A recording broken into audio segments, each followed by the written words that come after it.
little dog. Cheers, Scott.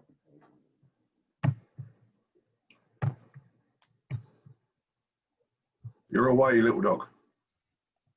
Cheers, BD. If you can give me control, that'd be great. You are approved. Okay, thank you. So, good morning, everyone. Yeah, a bit rushed, making it on time, but we're here. Welcome. And welcome to this responder session following Kylie's really interesting session this morning on mental health technology. For me, I think it's a real fascinating window into the way the world is going, that's for sure. And we're actually doubly delighted to be here today. We weren't sure we were going to be able to make it. I'll explain more about that in a moment. But you can see the title of our responder session, Digital Mental Health. What could possibly go wrong? We thought we'd start with a nice, positive title. If I can just grab control. Yeah, so as I said, we were struggling to get here today. We actually thought we weren't going to make it.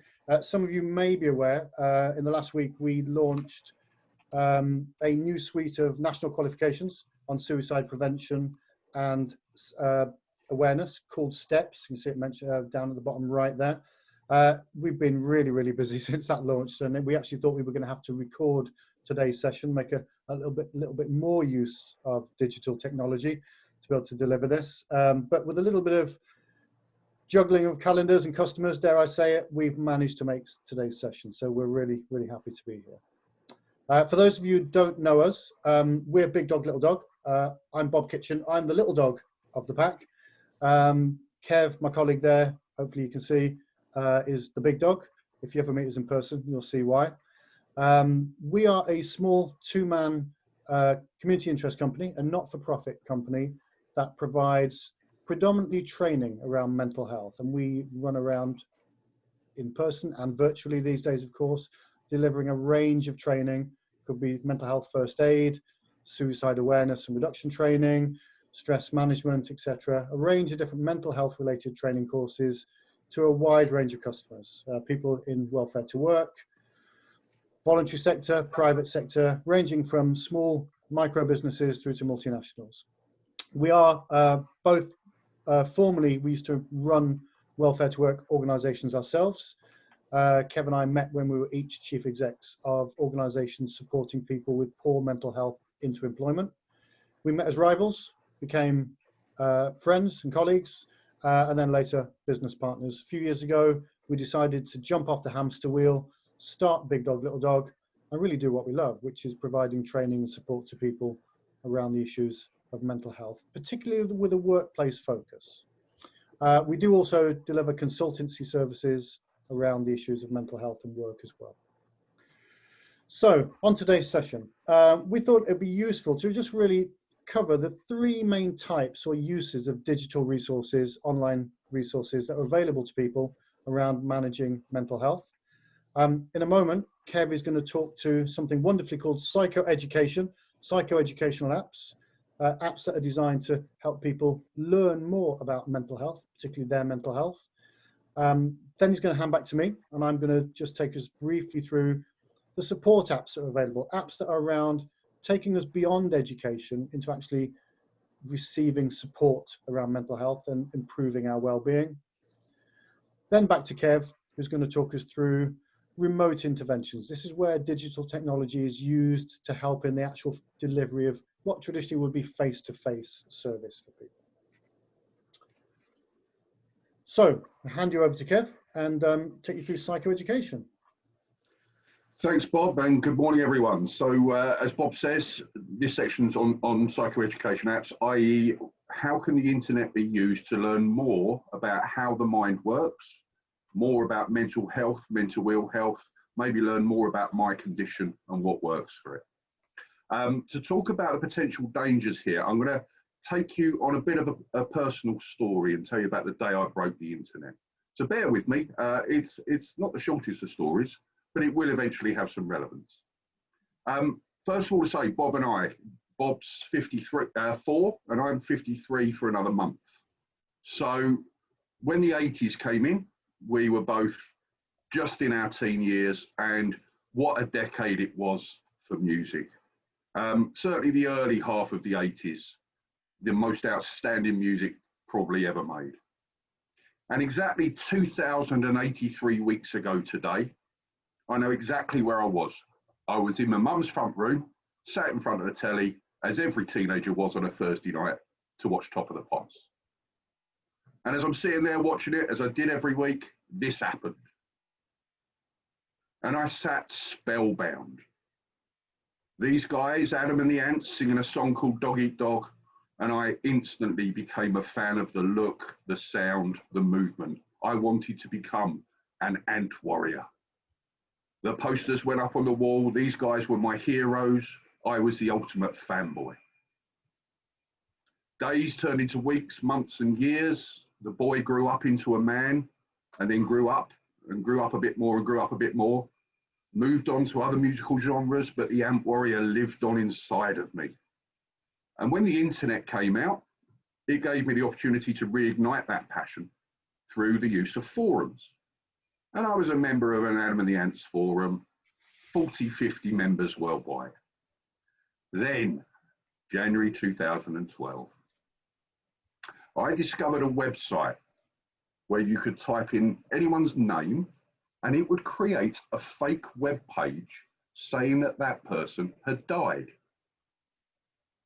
So I thought it'd be a funny prank to type Adam Ant into the box and send a link in the forum to at most 50 people. Ha ha ha, went to bed with a smile on my face. Woke up the next morning to find this. And this is the global NBC News website.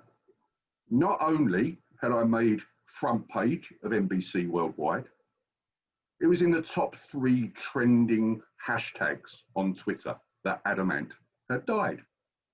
Oops. So a public apology to everybody worldwide who I upset. Why do I mention this on a session about mental health and online services?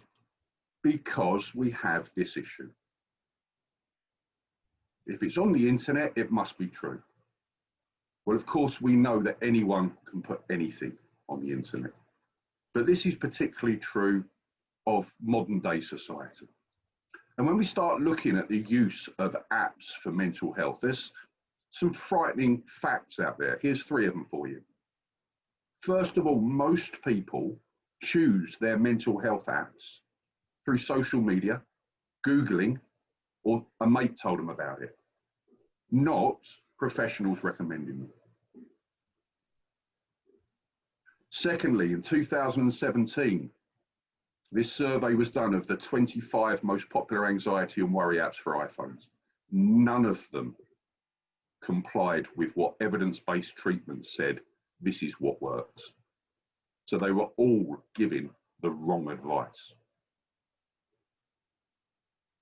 Third fact, we have seen potentially harmful information out there in at least apps on bipolar, alcohol use, and suicide. So it's a scary world out there. There's information out there, not all of which is accurate. Plus, add to that our new word of the day, cyberchondria. So this is a fairly new word in our language. Think of hypochondria, think of using the internet. This is people reading stuff on the internet and self-diagnosing. This is a major issue amongst the general population, not just our customers. To the point that when I go and see my endocrinologist, she has a poster behind her desk, and that poster reads, so we have this very real issue that education is very powerful, providing its facts. Little dog, back to you. Cheers, PD. So a little bit about support apps, which are certainly growing in popularity and in usage. And you can see 3 actually very popular, commonly used ones there. We'll give you a nod in a moment to some lists where you can find support apps as well if you're interested. And if we just think about the use of support apps in supporting people around managing their mental health, and just to clarify, what we're talking about here is apps where there may be web-based, access via mobile phone, where there isn't usually another person, another human being at the other end of that interaction. And we can think about some of the challenges that may be springing up for people in accessing and using those. Firstly, there's the who question. You know, who's built the content, who's done the programming for the app, and importantly, who's monitoring, who's managing the response that these services are providing. Lots of questions there, which we don't normally find easy to answer when we look at apps individually. So there's a real potential risk there in making sure that we're accessing apps with the right who's involved from the beginning, the design, the build, but also the usage and the responses that are being provided to people. We see increasingly the use of automation and chatbots, of course, through artificial intelligence. And it's fair to say that AI has come a long way in recent years, and we can see some really good uses of AI in providing these services. But it's bound to beg that question, are we getting everything right in that automated type response, particularly when managing something as important as someone's personal mental health? Another area of challenge, I just introduced you to a gentleman called Abraham Mehrabian, a researcher back in the 1960s that did quite a bit of research around communication and what communication looked like and what effective communication should look like. And he did some research which highlighted that, or the findings he came to, were that about 7% of the communication that goes on between two people, face-to-face in a one-to-one interaction, only about 7% of that communication is through the words that people actually speak. Actually finding that 38% is through tone of voice, 55% through non-verbal communication, what we often talk about as body language. Now, Mehrabian's research was within a particular context, as I say, that one-to-one, face-to-face conversations around personal, sensitive, emotional topics. And it's research that's quite often taken out of context or wrongly interpreted. But I think it's fair to say that that point holds true. Most of us would know that it's not just what we say, but it's how we say it. And we can think of lots of examples in our lives, I'm sure, where actually misunderstandings are created. I was just thinking about this morning before we logged on. I suspect one of the reasons I find conversations or instructions with Siri and Google so tiring is that the tone and the other parts of communication that are so important are just not there. And of course, we've all probably had experiences where we're having text type conversations with people and misunderstandings develop. And of course, we can see that's a real danger in the use of apps when automated responses are being used. Understanding what's being said is important, but the tone, the context, maybe colloquialisms, all those kind of factors are also equally, maybe even more important in some situations. The third challenge we can see around use of support apps is the issue of anxiety. It can be anxiety raising to start a new relationship with anyone, maybe more so if that anyone is not a real someone. Anxiety at the beginning of relationships is quite normal, particularly if I'm considering talking about things that are very personal and sensitive to me. How that can be managed and supported through an app, we'd suggest is a real challenge. Even more so for someone who's maybe struggling with anxiety as a mental health condition in the first place. And then another key feature of interaction and relationship building is that trust and rapport. If I'm going to talk about those sensitive issues, or I'm going to share those in some way, via text or whatever, what are the chances of me really opening up when I know it's not a real someone at the other end?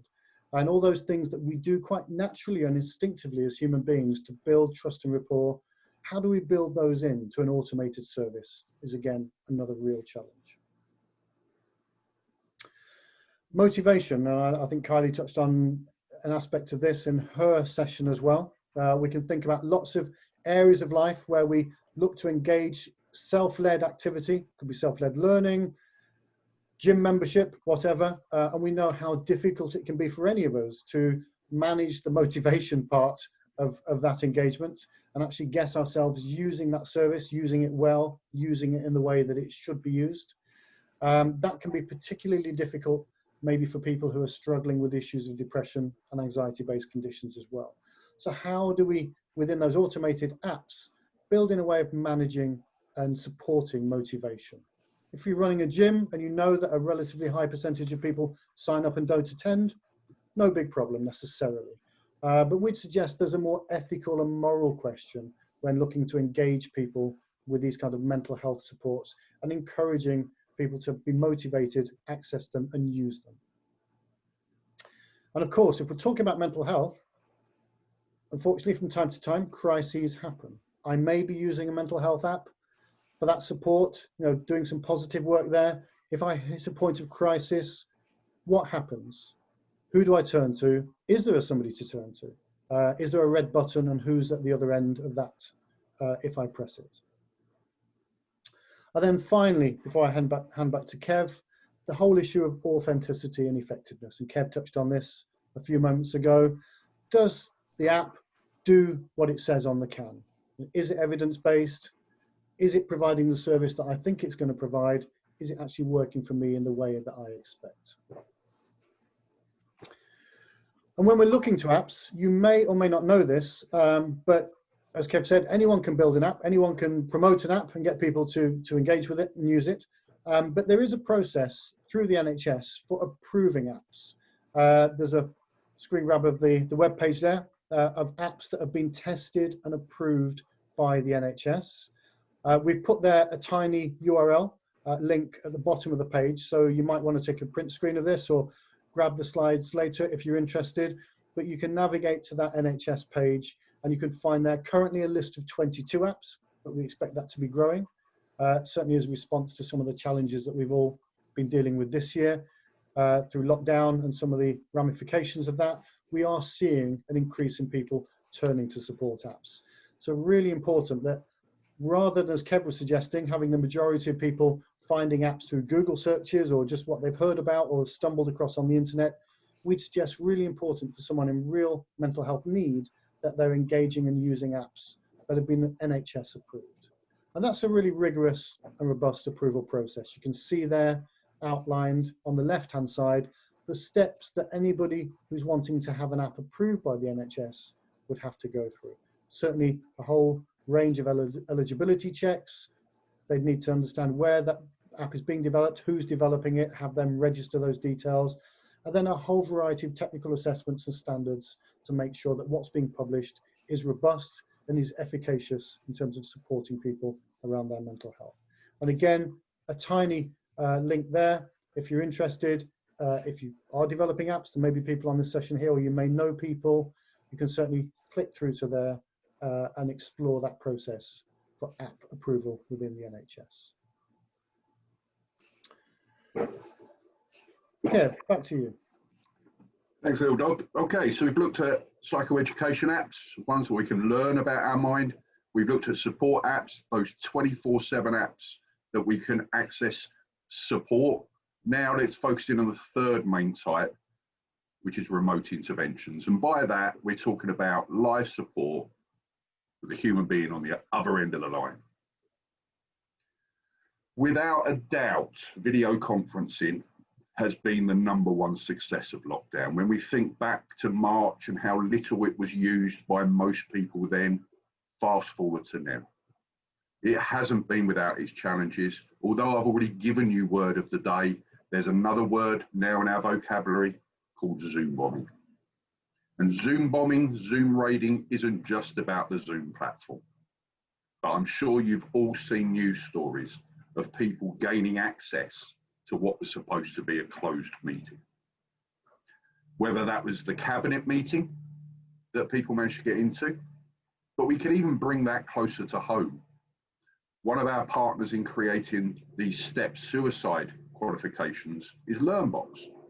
And LearnBox on a Friday have been doing happy hour sessions. Some weeks ago, before Zoom introduced the enhanced security, LearnBox posted an open link on LinkedIn for a happy hour. They started the session as normal. Somebody logged on and started screen sharing child pornography. So please don't think that Zoom bombing is something in isolation we might hear about in the news and it's not close to home. So we do need to be mindful of the security of the session, and I will come back to that in a moment. So in terms of remote interventions, I think we as a sector, along with the NHS, have been rapid in picking this up and being able to convert a lot of what we do into a remote format, which has been outstanding. We do know that some people still aren't yet fully engaging as they would do if they were coming into a centre. And for some people, they haven't used it enough yet. They're not comfortable enough yet. But also, some people might be holding back because they have some concerns. And it's worth us going out of our way to explore with a customer, how comes you like this when we meet face to face, yet you're like that when we're doing remote? Have you got any worries about it? The security issues have come a long way. Teams has always been a fairly secure platform. Zoom is certainly the one that's really had to go to town on security. But just a heads up, if you're using any of those through the web, security is in place. But if you're using the standalone app on your computer or mobile, you may not benefit from all security enhancements if you haven't kept the software up to date. So there's a key challenge there to make sure. For instance, I had Zoom 5 come up on my screen the other day when I had a Zoom meeting. It didn't force me to install it, but I do know one of the benefits of Zoom 5 is security enhancements. So we need to make sure we're up to date with those.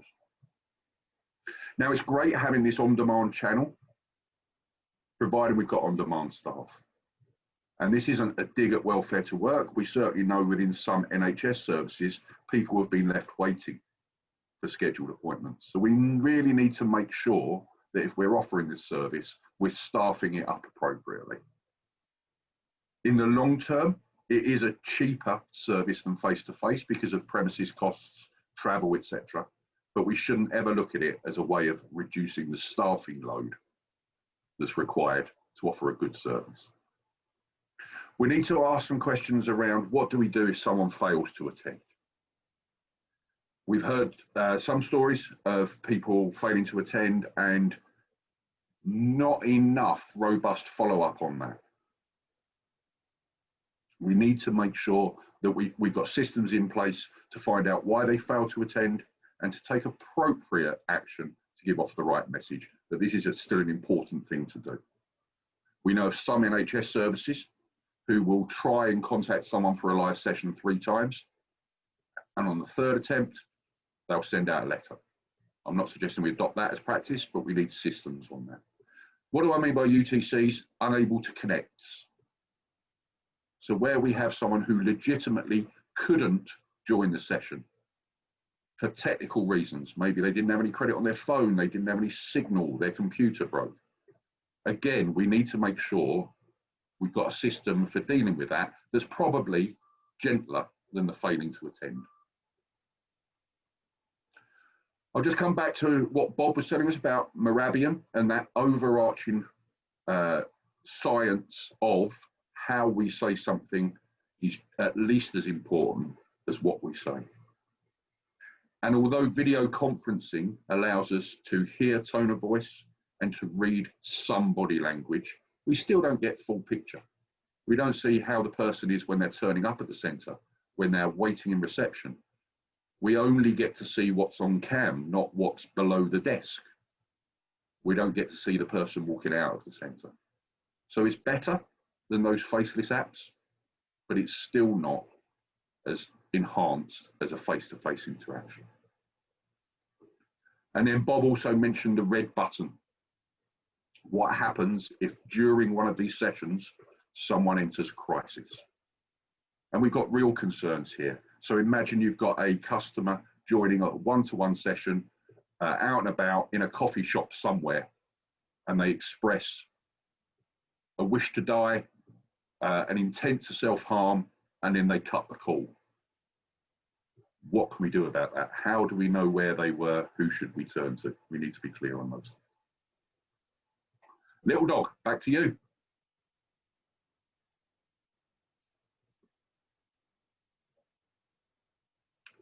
I think you're on mute, Bob. Thank you, Kev. I knew I had you there for a reason. Yeah, so just to recap, the 3 main uses of digital tech that we see around mental health services, that's psychoeducation, those automated support apps, and then as Kev was just outlining, use of digital platforms and channels for face-to-face delivery. So let's just think for a moment about context. Where do those 3 types of service sit? I don't know about you, but I certainly found for many years that the mental health system and the health system generally actually is often quite a mystery to a lot of people, and we seem to quite usually as patients just put ourselves in blind faith in the hands of clinicians and health professionals, usually rightly so. But I always find it's useful to understand the structure, the way things are structured, the way they work, the way they connect.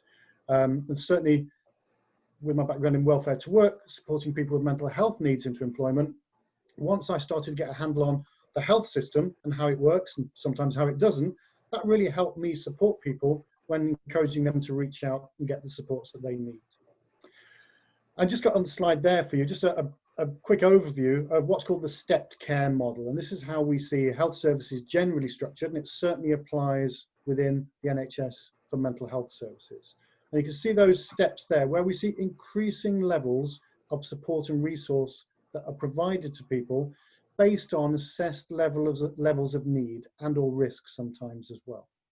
So the aim always with the step care model is to provide a patient with the support that meets their needs, which is at the lowest possible level of that step care level, so that effective use of resources are being engaged, but also we're encouraging people to take ownership and responsibility for their own care rather than just throw everything into the hands of senior clinicians. And when we think about those 3 digital uses that we've just been outlining, they really sit in those first 3 steps. And those first 3 steps form part of what we call primary care within this country, the part of the NHS that we can usually directly engage with. Those higher levels are where we see specialist treatments and inpatient treatment is the part of the NHS that we call secondary care.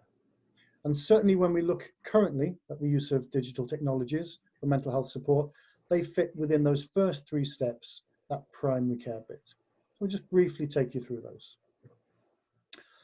First step is that recognition step, and that's where we see activities within mental health services such as screening and assessment, identification of need. Something that we traditionally talk about as watchful waiting sits there as well, where maybe we see someone with a relatively low level of need for service or support, and it may be that GPs or health professionals are keeping an active eye on that person with a view to seeing if that issue subsides and the person resolves it themselves, or being ready to respond if that need continues to escalate. And we would see very much the use of psychoeducational apps fitting well in there.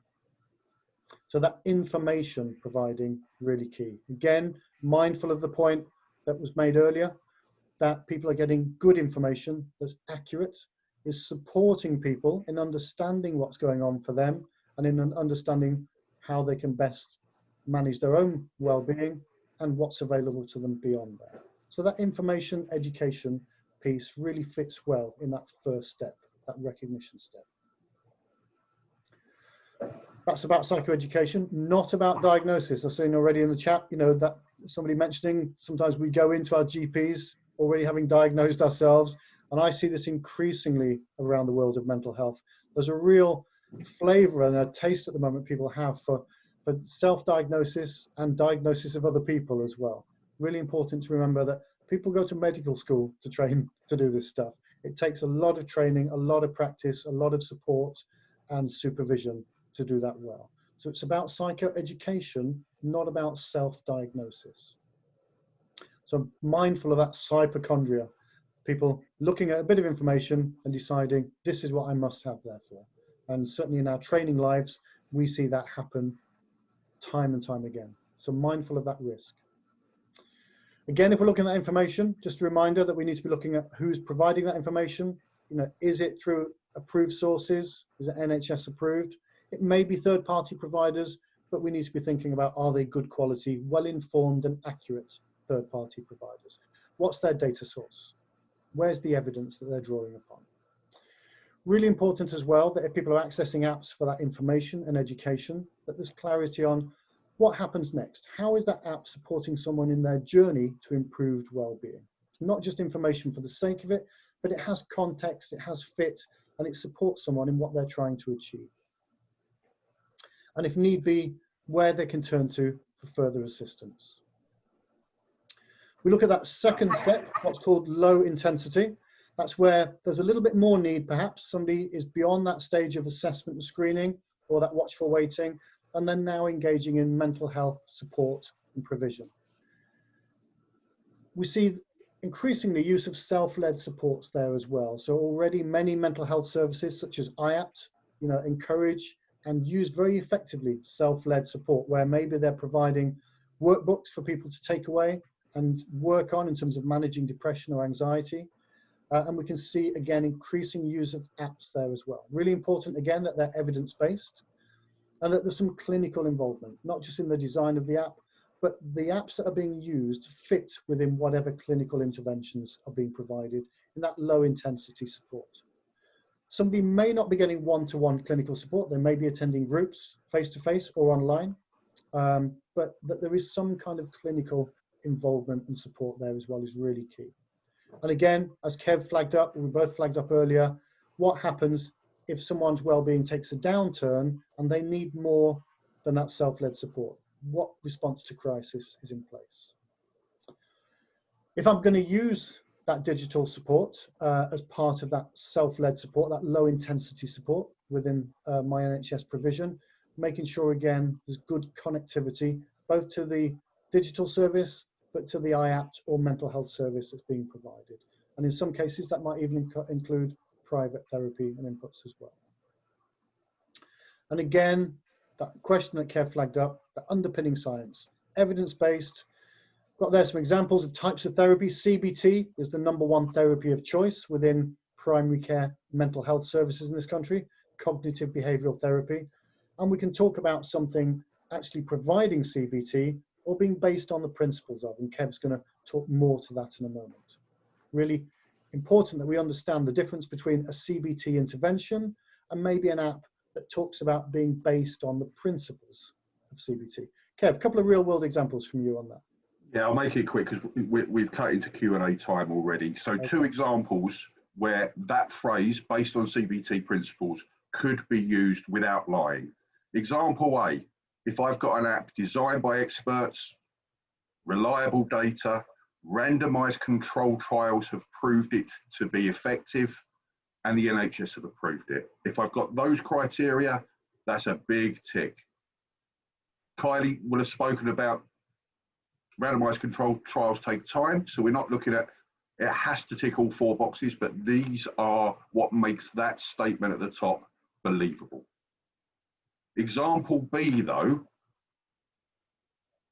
is this statement. The problem isn't the problem is your attitude about the problem. i.e., things happen in your life, what's important is how you think about them and what you choose to do about them. And that is the cornerstone of CBT. Therefore, we could take that statement and say that is based on CBT principles. The problem with that quote is arguably who said it, a pirate who never actually existed. So just seeing a seemingly professional statement like based on CBT principles does not guarantee quality or compliance. Back to you, Bob. Cheers, BD. And that final step, that high intensity step that happens within primary care, we can see the use of those digital involvements there. Really what we're looking at in terms of their use currently is complementarity. So they're being provided alongside face-to-face, usually one-to-one interventions. So a relatively limited use of tech at that level of care at the moment. That works in terms of adding value and complementing those face-to-face interventions, certainly. But it does need to dovetail with treatment. We need to make sure there's a good fit. It's not just somehow being bolted on as a poor fitting add-on. It needs to be relevant. And of course, as patients and clients go through their journey of recovery and their well-being improves, it must remain relevant and it must adapt to the progress that they're making. That's highly unlikely, therefore, that that's going to be a third-party type application. We're really looking at those apps that are either designed by and created by the NHS, or they've been approved by the NHS and developed in very close partnership with an NHS trust. Kev, quick summary from you and we'll take some Q&A. Yeah, so we've walked through 3 types of apps. What we're not saying to you in any context is that digital services are bad when it comes to mental health support. We're a big fan, but we are in a timeline where it's still an evolving science. You've seen from some of those factoids I gave you, if I'm willing to invest enough money in marketing, I can get my app at the top of a Google search, mentioned everywhere in the App Store, and I could be making a lot of money through a lot of people accessing my app, whether it works or not, whether it's accurate or not, and that's a real danger. So we have a role to play in ensuring that our customers are using the right type of digital support, and therefore we need to be on point in knowing what those right ones are. Finally, in terms of video conferencing, it is still a work in progress. Caution by default is the way to go, and we need systems in place. So even the simplest of systems, such as if I'm connecting with you for a Zoom meeting, if anybody else connects, the moment they connect, I'm terminating it and I'm ringing you straight away on the phone. So the simplest of systems to safeguard people need to be in place, because this is their mental health we're talking about. Okay. Okay, a few minutes. How did we do in chat and questions and stuff? Just a quick look. While Bob looks, just overall some really good feedback, Kevin and Bob, about how valuable the session is, particularly around the, I can't remember the phrase you used, but the regulated apps and things like that. So Okay. yeah, really useful. So I'll give back to Bob and you can go through any of the questions. Cheers. Yeah, and just a reminder, I think the slides are available. So if you're looking for that NHS webpage with the approved apps, then you'll be able to pick that up once you get hold of the slide deck following today's session. Yeah, and if you missed that, then we're going to be posting this video on the IEP YouTube channel as ever, Bob. Great source of information, lots and lots of hits, people really accessing that stuff time and time again, which is really good, particularly for this sort of thing where you think, oh, you know, I remember hearing that, and going back and revisiting the information that you provided. Yeah. And while you're on the YouTube channel, feel free to look at our 2 recent suicide webinars we did for the IEP. And if you want, look up Adam and the Ants, Dog Eat Dog, 1980, Top of the Pops. I hate to say, you've already got an Adam Ant fan in the chat, by the way. Just to say as well, when we think about the essence of mental health services and intervention, maybe more than any other type of NHS service, there should be a real encouragement of people taking ownership of their own challenges around their mental health and then managing their journey through recovery as well. So apps can really work well in terms of encouraging people to take ownership. But those key issues we need to look out for, and those safeguarding issues certainly need to be addressed. So the principles can work well because it encourages people to take ownership of their own journey for recovery, but it must fit within that clinical service and oversight that's being provided. Louise asked when your qualification is going to be launched. Right, okay. Last Thursday, the qualifications become available to colleges and providers. So as of last Thursday, they can apply to CASH to offer either the level 2 in suicide awareness and or the level 3 in how to have conversations with someone in suicidal crisis. So if you're a skills provider, please do get in touch with CASH. You can go to cash.org.uk/steps. If you're a potential learner, it's going to take a little while for the first centres to get their accreditation. But if you go to that same web page and express an interest, they can let you know once that's live. We're currently taking expressions of interest for the level 4, which is myself and Bob teaching how to deliver those 2 courses. LearnBox offer the level 2 suicide awareness as a wholly online version as well.